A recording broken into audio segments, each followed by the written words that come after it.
Hello बच्चों, पर तुम लोग को आज से हम क्लास 12 इनऑर्गेनिक केमिस्ट्री स्टार्ट करते हैं बेटा।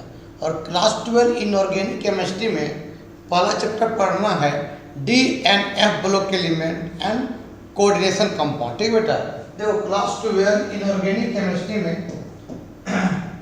बेटा क्लास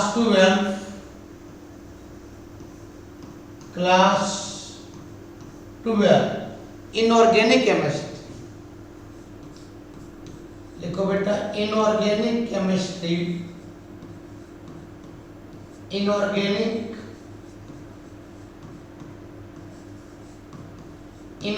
केमिस्ट्री। ठीक बाबू, पहला चैप्टर से पढ़ना है D and F block element. D and F block element पढ़ना है। दूसरा पढ़ना बाबू कोऑर्डिनेशन कंपाउंड। दूसरा पढ़ना बाबू कोऑर्डिनेशन कंपाउंड। कोऑर्डिनेशन क्या पढ़ना बाबू? कंपाउंड्स पढ़ना है। ये पहला चैप्टर, ये दूसरा चैप्टर। तो हम सबसे पहले स्टार्ट करेंगे D and F block element. उसके बाद करेंगे हम क्या? उसके बाद हम बात करेंगे कोऑर्डिनेशन कंपाउंड्स के बारे में। ठीक बेटा, इसको लिखो पहले। चलो बाबू, सबसे पहले स्टार्ट करते हैं D and F block element. D ऐसे लिखो ना simply, D block and F block element. F block element, D and F block element. कोई दिक्कत? सुनो बाबू, तुमको मालूम बेटा ये न्यूक्लियस होता है। एटम के अंदर क्या होता है? न्यूक्लियस। और न्यूक्लियस में क्या रहता है? प्रोटॉन्स और क्या रहता है बाबू? न्यूट्रॉन। और प्रोटॉन्स और न्यूट्रॉन का सम को बाबू हम बोलते हैं न्यूक्लियॉन्स बोलते हैं। न्यूक्लियॉन्स मतलब यहाँ प्रोटॉन्स और क्या है? न्यूट्रॉन। प्रोटॉन न्यूट्रॉन के सम को हम एटॉमिक मास भी बोलते हैं। Atomic mass number, atomic mass number, जिसको बाबू हम कैपिटल ए से क्या करते हैं? रिप्रेजेंट करते हैं। ठीक बाबू। और बाबू इसके चारों तरफ क्या होते हैं? ऑर्बिट्स होते हैं। क्या होते हैं बाबू? ये सब ऑर्बिट्स होते हैं। और ऑर्बिट्स में क्या होता है? इलेक्ट्रॉन क्या करते हैं? घूमते हैं। ये आपका फर्स्ट ऑर्बिट है, ये सेकेंड ऑर्बिट है, ये थर्ड ऑर्बिट है, ये क्या है? Fourth orbit. याद रखना बाबू, जब n का वैल्यू 1 होता है उसको k सेल बोलते हैं। ठीक है, और k सेल में, सेल बोलो या ऑर्बिट बोलो, बात बराबर। और k सेल या फर्स्ट ऑर्बिट में सबसेल जो होते हैं वो ओनली होते हैं s सबसेल। सबसेल क्या होते हैं बाबू? ऑर्बिट के अंदर सबसेल होते हैं। और सबसेल के जिस रीजन में इलेक्ट्रॉन मिलने का प्रोबेबिलिटी सबसे ज्यादा होता है उसको बोलते हैं ऑर्बिटल। जैसे घर हो गया सबसेल, सॉरी घर हो गया ऑर्बिट। घर के अंदर क्या है? रूम है, तो रूम हो गया सबसेल। और रूम के अंदर हम लोग रहते हैं, और जहाँ हम लोग रहेंगे वो जहाँ रहने का प्रोबेबिलिटी सबसे ज्यादा होगा वो हो जाएगा ऑर्बिटल। तो सेल के अंदर सबसेल, और सबसेल के जिस रीजन में इलेक्ट्रॉन मिलने का प्रोबेबिलिटी सबसे ज्यादा होता है उसको बोलते हैं ऑर्बिटल, है ना। तो n का वैल्यू 1 होगा, वो k सेल बोलते हैं। और उसमें क्या होता है? s सबसेल होता है बेटा। क्या होता है बाबू? s subshell. इसे तुम लोग जानता भी हो लेकिन थोड़ा बता दे। s सबसेल बाबू, n का वैल्यू 2 होगा, इसको बोलते हैं क्या? k shell. फिर क्या बोलते हैं? तुमको मालूम है l सेल, इसी बोलते हैं लोग सेकेंड ऑर्बिट। और सेकेंड ऑर्बिट बाबू क्या रहता है? s और p सबसेल। ठीक बेटा। इस तरह बाबू n का वैल्यू जब 3 होगा तो क्या बोलते हैं? k सेल, इसका नाम है k सेल, इसका l सेल, इसका m सेल, इसका n सेल। और सेल को ऑर्बिट भी बोलते हैं।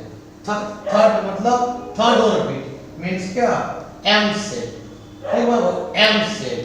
और इसमें रहता है बाबू s सबसेल और p सबसेल और क्या? d subshell. मतलब d स्टार्ट कहाँ होता है? थर्ड ऑर्बिट से। फर्स्ट ऑर्बिट में only s subshell, second orbit में एस और पी, और थर्ड में स्टार्ट होता है आपका डी सबसेल, एस भी रहेगा, पी भी रहेगा, डी। अब एन का वैल्यू 4 होगा, 4 का मतलब क्या होगा, एन सेल। अब बाबू एन सेल मतलब फोर्थ ऑर्बिट, और फोर्थ ऑर्बिट में होता है एस सबसेल भी होता है, पी सबसेल भी होता है, डी सबसेल भी होता है, एफ सबसेल। मतलब एफ सबसेल जो होगा बाबू, एफ मतलब एफ जो सबसेल है फोर्थ ऑर्बिट से स्टार्ट होता है, और डी सबसेल जो है बेटा थर्ड ऑर्बिट से स्टार्ट होता है। ठीक बाबू, इसको लिखो पहले। चलो बाबू, अब बात करते हैं डी ब्लॉक एलिमेंट किसको कहते हैं। तो हेडिंग दो, डी ब्लॉक एलिमेंट देखो, दोज एटम्स, सिंपली को बाबू दोज एटम्स है ना, which are last electron, उसका लास्ट इलेक्ट्रॉन है ना, दो एटम which are क्या बाबू, last electrons, which are last electrons enters into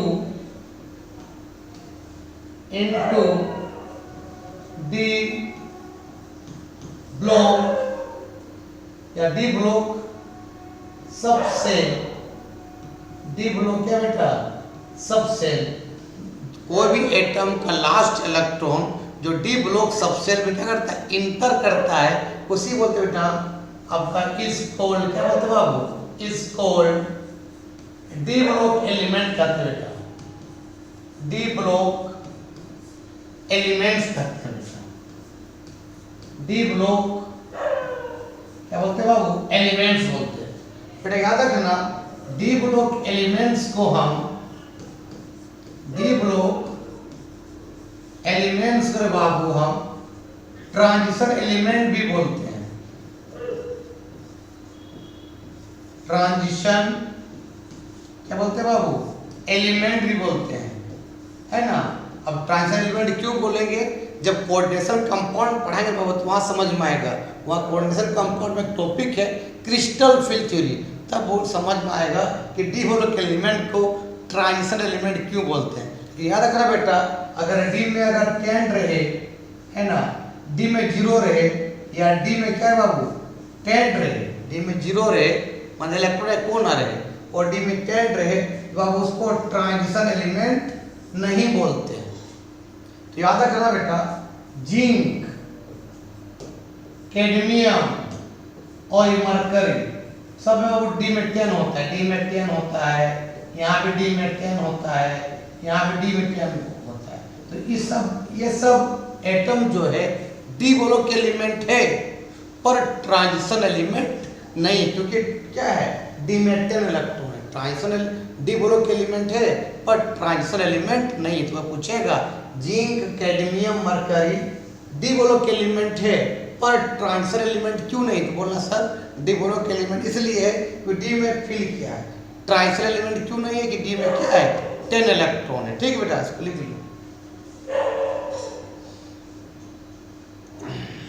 चलो लिख लिया होगा बाबू, एक याद रखना बेटा। अब लिखो नीचे 10 the general electronic configuration, 10 the general, बहुत इंपॉर्टेंट है, ऑब्जेक्टिव में आएगा 10 the general electronic configuration,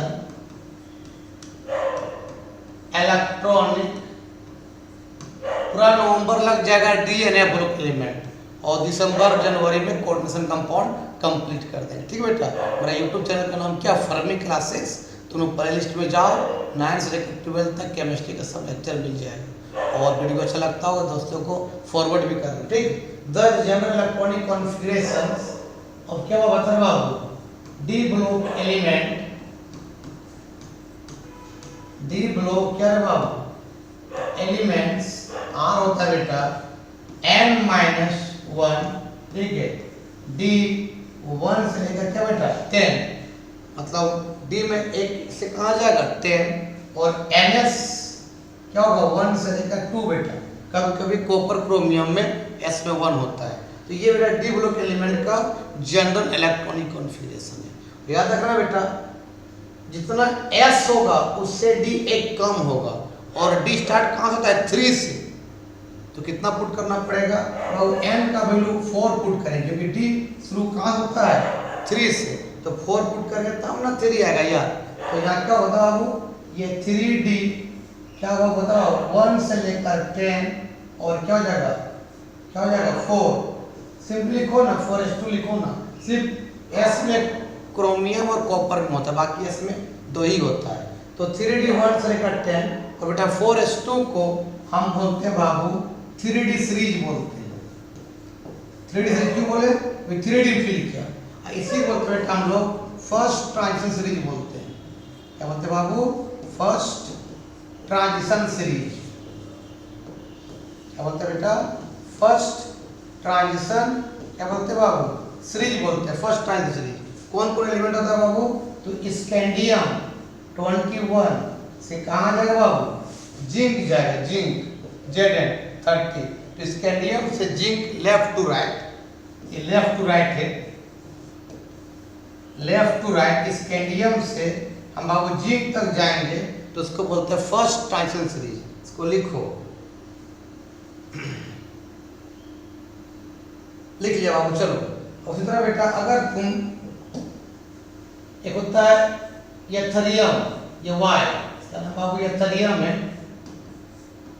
Ethereum का एटॉमिक नंबर कितना बाबू 39 होता है, और एथेरियम से कहाँ जाए कैडमियम, Cd कैडमियम, इसका होता है 48 होता है, ठीक है।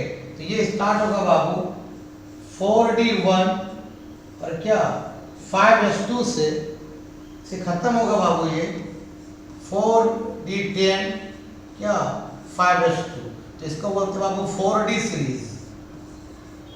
क्या बोलते हैं बाबू, 4D सीरीज बोलते हैं, या इसको बोल सकते हैं सेकेंड ट्रांजिशन एलिमेंट। सेकेंड क्या बाबू, ट्रांजिशन क्या बोलते हैं, एलिमेंट बोलते हैं, सेकेंड ट्रांजिशन एलिमेंट, ठीक बेटा। तो इस तरह एक होता है लेंथनम, आपका 56 से अब ये आएगा मरकरी, आपका कितना 80, ये शुरू होगा बाबू 5D1 से लेकर 6s2, जितना s होगा उससे d एक कम होगा, तो 5D1 से 6s2 से एक कंप्लीट होगा 5D10 6h2, तो इसको बोलते हैं बाबू 5D सीरीज बोलते हैं, 5D सीरीज बोलते हैं, या तुम क्या बोल सकते हो थर्ड ट्रांजिशन सीरीज बोल सकते हो। ट्रांजिशन एस होगा, ट्रांजिशन में SIS होता है, देख लेना, फर्स्ट और थर्ड आपका ट्रांजिशन सीरीज होता है। इसका थोड़ा सा ट्रांजिशन का स्पेलिंग देख लेना, ठीक बेटा।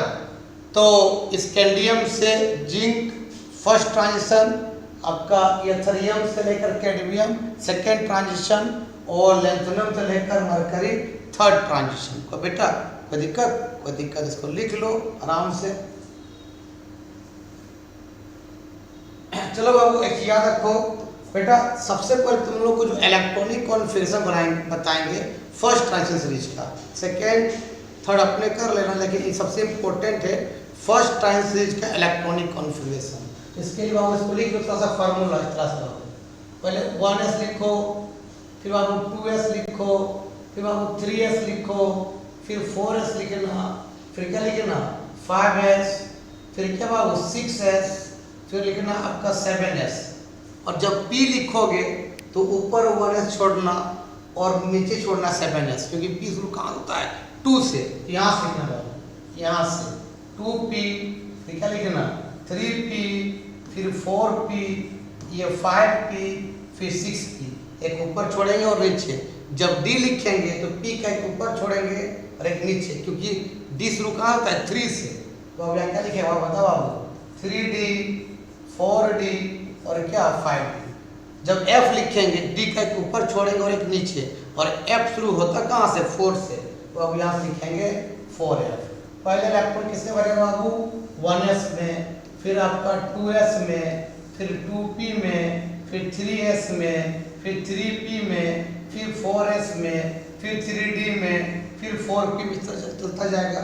फिर बाबू 5s में, फिर 4d, फिर 5p, फिर 6s, 4f, 5d, 6p, 7s। ठीक बेटा, जैसे आपको बोलेगा स्कैंडियम का निकालिए। स्कैंडियम कितना होता है बाबू? 21 होता है। फर्स्ट टाइम से ना स्कैंडियम का 21 होता है बाबू। जितना एटॉमिक नंबर होता है उतना उसमें क्या होता है? तो न्यूट्रल एटम है, जितना उसमें एटॉमिक नंबर होता है उतना प्रोटॉन होता है, उतना इलेक्ट्रॉन होता है। तो स्कैंडियम कितने इलेक्ट्रॉन है? 21। तो पहले क्या भरा है बाबू? बताओ बाबू। तुमको मालूम बेटा कि एस सब सेल में ओनली फॉर 2 इलेक्ट्रॉन होता है, 2 से कम हो सकता है, 2 से ज़्यादा नहीं। पी सब सेल में मैक्सिमम 6 इलेक्ट्रॉन होता है, 6 से कम हो सकता है, 6 से ज़्यादा नहीं। और बाबू डी सब सेल में मैक्सिमम आपका 10 इलेक्ट्रॉन होता है, 10 से कम हो सकता है, 10 से ज़्यादा नहीं। ठीक बेटा, एफ सब सेल में आपका 14 इलेक्ट्रॉन होता है, 14 से कम हो सकता है, 14 से ज़्यादा नहीं हो सकता। ठीक बाबू, तो स्कैंडियम क्या लिखेंगे बता बाबू? 1s2। फिर क्या होता बाबू? 2s2। फिर क्या होता बाबू? क्या है बोलो बाबू? 2p6। फिर क्या है बता बाबू? 3s2। 3s2 क्या होता बाबू? क्या है? 3p6। और 3p6 कितना होता बाबू? 4s2। देखो तो यहाँ तक 20 हो गया। 4 10 12 6 18 20 हो गया। कितना आना? 21। तो 4s2 कहाँ चला गया बाबू? 3d। तो 3d कितना घट रहा है लास्ट में? डी में तो आपका 10 तक रह सकता है, लेकिन घट कितना रहा है? 1। तो क्या हो जाएगा? 3d1। देखिए बेटा याद रखना, अभी हम बताए थे बाबू कि जब n का वैल्यू 1 होता है वह ओनली क्या होगा? 1s, सिर्फ s सबसेल होगा। जब बेटा n का वैल्यू 2 होता है वहाँ 2s होगा, क्या होगा? 2p। मतलब सेकेंड ऑर्बिट में s और p होता है। अब जब n का वैल्यू 3 होगा एनर्जी लेवल के अकॉर्डिंग, ऑर्बिट को हम एनर्जी लेवल भी बोलते हैं। तो बता क्या होगा? तब आपको 3s क्या होगा? 3p और क्या होगा? 3d। मतलब d कहाँ से होता है? शुरू 3d से। तो बाबू जब n का वैल्यू 4 लेते बाबू क्या होता है? 4s, क्या होता है? 4p, 4d, क्या बाबू? 4f। मतलब f शुरू कहाँ होता है? 4 से, 3 शुरू f नहीं होगा। देखो बेटा यहाँ पर 3s 3p बीच में कौन आ गया? 4। तो पहले ऐसा नहीं होना चाहिए। अगर 3 है तो 3s हो, फिर 3p हो, फिर 3d, उसके बाद क्या हो? 4s हो, है ना बेटा? एनर्जी लेवल के अकॉर्डिंग। ठीक है, ऑर्बिट को हम एनर्जी लेवल ही बोलते हैं। तो यहाँ अरेंज करना पड़ेगा बेटा इस तरह से। देखो 3s2 तो क्या लिखना पड़ेगा? 3p6। अब d को पहले ले आओ, क्या हो जाएगा? 3d1 और क्या हो जाएगा? 4s2। ये बाबू स्कैंडियम का इलेक्ट्रॉनिक कॉन्फ़िगरेशन होगा। अब बेटा इसका शॉर्ट ट्रिक है कि स्कैंडियम का पीछे कौन सा नोबल गैस है? पीछे, आगे नहीं। स्कैंडियम के पीछे कौन सा नोबल गैस है? तो बेटा आर्गन। आर्गन कितना होता है? 18। तो 18 से कहाँ से होगा? 2 4 10 तो 12 6 18। बस 3p6 तक क्या बेटा? आर्गन आ रहा है, जिसको शॉर्ट में से लिखेंगे बाबू। आर्गन लिख देंगे, फिर क्या लिख देंगे? 18। मतलब कहाँ तक? 3p6 तक। उसके बाद क्या बच रहा है बताओ बाबू? 3d1 और 4s2। लास्ट में क्या लिख देंगे? 3d1 और क्या? 4s2। इतना लिखने का जरूरत नहीं है। और बार बार डी में कि क्या होगा? बढ़ते चला जाएगा। इसको लिखो पहले। अब चलो बेटा ये सब को जो है मिटा देते हैं और इलेक्ट्रॉनिक कॉन्फ़िगरेशन करते हैं ना। सब मिटा दे रहे। चलो रे बाप, सबमिट किया। अब इलेक्ट्रॉनिक कॉन्फ़िगरेशन करो बेटा। चलो स्कैंडियम क्या बताओ? टाइटेनियम कितना होता है बताओ? 22 होता है। क्या लिखोगे बाबू? आर्गन क्या? 18 लिखो, इतना लिखने की जरूरत नहीं है। सिर्फ आर्गन 18 और डी में एक एक बढ़ाते जाओ। कितना हो जाएगा बताओ बाबू? 3d2 क्या हो जाएगा? 4s2 होगा, है ना? टाइटेनियम का कौन सा वैनेडियम होता है? 23। क्या लिखेंगे बताओ बाबू?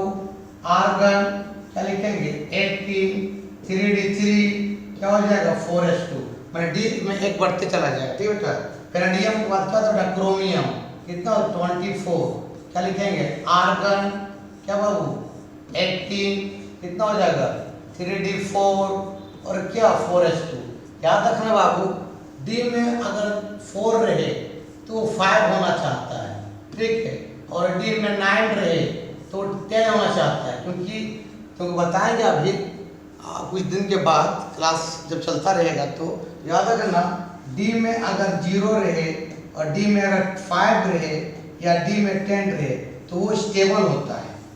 0 बोलते हैं जीरो फिल, 5 को बोलते हैं हाफ फिल और 10 को बोलते हैं फुल फिल। तो मालूम है डी सबसेल में 5 होते हैं ऑर्बिटल।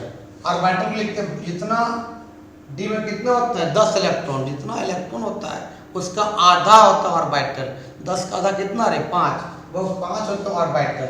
बेटा ऑर्बिटल लिखते हैं बॉक्स के फॉर्म में इस तरह से, तो 1 ऑर्बिटल, 2 ऑर्बिटल, 3 ऑर्बिटल, 4 और कितना 5। तो अगर डी में 5 इलेक्ट्रॉन रहे इस तरह से 1 2 3 4 5, फिर भी स्टेबल है, या तो 10 है, पहले हाफ हाफ एक एक बढ़ता है, फिर क्या होता है पेयर होता है, कितना हो जाएगा 6 7 8 9 10, या तो हाफ फिल रहे या फुल फिल रहे या 0 रहे तो स्टेबल होता है। ठीक बेटा, तो यहाँ पर देखो तो 4 जो है 5 के करीब है, तो 4 जो 5 होना चाहेगा, 9 जो है 10 के करीब है तो 9 10 होना चाहेगा। तो यहाँ पर क्या होता है बाबू, इस तरह से बेटा क्या करता है S एक इलेक्ट्रॉन ले लेता है और ये बन जाता है कितना 3d5 और कितना हो जाता है 4s1 हो जाता है, क्यों स्टेबल होने के लिए। लिख लो, इसे बुला देते हैं। चलो अब क्रोमियम पर क्या होता है, वो मैंगनीज होता है, मैंगनीज का निकालो Mn, मैंगनीज Mn कितना होता है 25। क्या लिखोगे बता बाबू, आर्गन क्या लिखोगे 80। अब एक बढ़ते जाएगा, बता कितना हो जाएगा यहाँ 3d5, एक चला जाएगा S में, क्या हो जाएगा 4s2 हो जाएगा एक बढ़ते चला जाएगा। अब बेटा मैंगनीज के बाद होता है आयरन, कितना होता है 26, बता कितना हो जाएगा बता बाबू, आर्गन 18 कितना हो जाएगा 3d6, कितना हो जाएगा 4s2, एक बढ़ते चला जाएगा। इसको लिखो पहले, चलो इधर क्या देते हैं बाबू,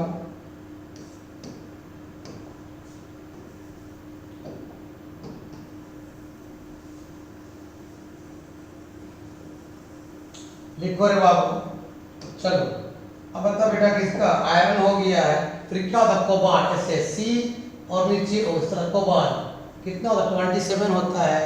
क्या लिखे बता बाबू, आर्गन क्या 18, क्या हो जाएगा 3d क्या हो जाएगा 7, क्या हो जाएगा 4s2, एक ही बढ़ते चला जाएगा डी में है ना।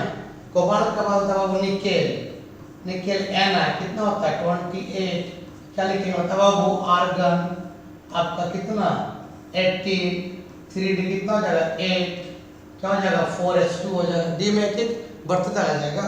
फिर होता है बाबू कॉपर Cu कितना हो जाएगा 29, क्या लिखेंगे आर्गन कितना 18, क्या हो जाएगा 3d 9 और 4s2। हमने बोला कि डी पर 4 और 9 होता नहीं है, 4 चाहेगा 5 होना, 9 चाहेगा 10 होना, यहाँ से क्योंकि स्टेबल के लिए, तो यहाँ से S से कैरेक्टर ले लेगा और क्या हो जाएगा 3d 10 और कितना हो जाएगा 4s1। आता है कभी कभी एग्जाम में कि कॉपर और क्रोमियम का इलेक्ट्रॉनिक कॉन्फ़िगरेशन करो, क्योंकि एक्सेप्शन इसीलिए। बेटा उसके बाद आता है जिंक, जिंक कितना होता है 30, क्या लिखिए था आपको आर्गन है ना 18, कितना हो जाएगा 3d 10, एक बढ़ जाएगा और एक आ जाएगा S में, क्या हो जाएगा 4s2 हो जाएगा। ठीक है, इसको लिख लो। तो आज बेटा यहीं तक पढ़ाएंगे, नेक्स्ट वीडियो में हम पढ़ाएंगे जनरल या सिंपली बोल सकते हो physical properties of D block element से बताएंगे एटॉमिक रेडियाई क्या होता है, लेफ्ट टू राइट में एटॉमिक रेडियस में क्या फ़र्क पड़ता है, टॉप टू बॉटम में क्या फ़र्क पड़ता है, फिर बताएंगे melting and boiling point, ionization potential बताएंगे है ना, standard electron potential of D block element पढ़ाएंगे। बहुत इसमें लंबा चैप्टर है, आपका नवंबर तक लग जाएगा। बेटा अगर अच्छा लगा हो वीडियो तो वीडियो देखो और दोस्तों क्या कर फॉरवर्ड करो। ठीक, तब तक के लिए बाय बाय।